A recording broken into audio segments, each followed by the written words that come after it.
আর স্বাধীনতার পর থেকে শুরু হলো আমাদের দেশীয় শাসকরা এদেশের জনগণের সম্পদ লুটপাট করে বিদেশে পাচার করে। প্রায় 15 বছর পর্যন্ত বাংলাদেশের ভাগ্যাকাশে আর ঈদের চাঁদ উঠল না।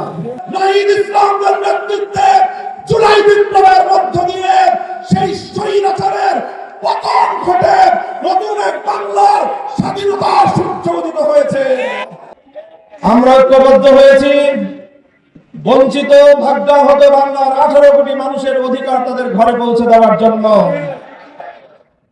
বাংলাদেশের মানুষ অনেক শোষণ এবং বঞ্চনার শিকার।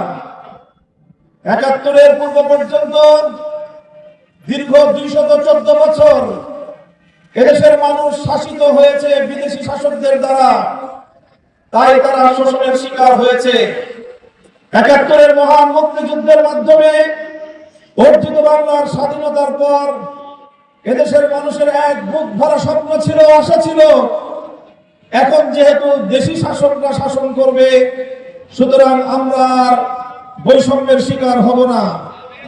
কিন্তু দীর্ঘ 54 বছরের পর বাংলাদেশের মানুষ যখন তাদের প্রাপ্তি এবং তাদের চাওয়া পাওয়ার হিসাব মেলাতে যায় তখন তারা কি পায়?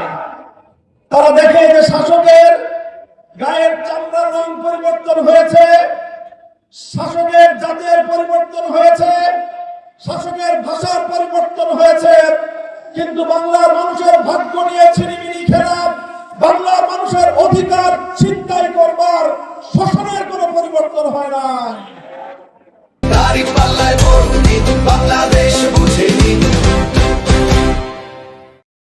শুধু এতটুকু পার্থক্য হয়েছে, আগে স্বাধীনতার আগে শাসকরা বাংলাদেশ থেকে শোষণ করে নিজেদের দেশে আমাদের সম্পদ লুটপাট করে নিয়ে যেত।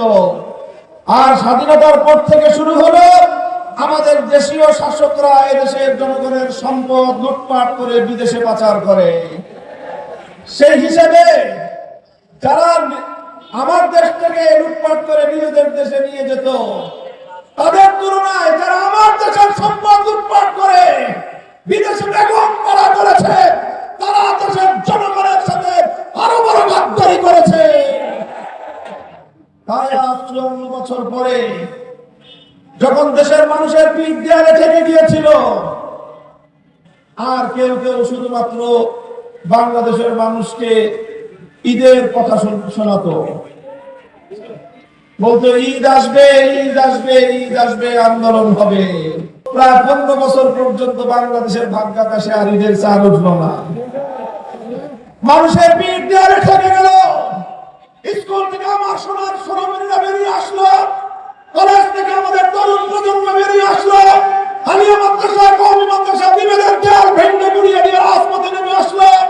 পাবলিক প্রাইভেট ইউনিভার্সিটি থেকে আমাদের সন্তানেরা রাজপথে নেমে আসলো।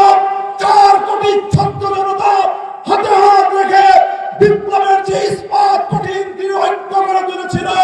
নাহিদ ইসলামের নেতৃত্বে জুলাই বিপ্লবের মধ্য দিয়ে সেই স্বৈরাচারের পতন ঘটে নতুন এক বাংলার স্বাধীনতার সূর্য উদিত হয়েছে।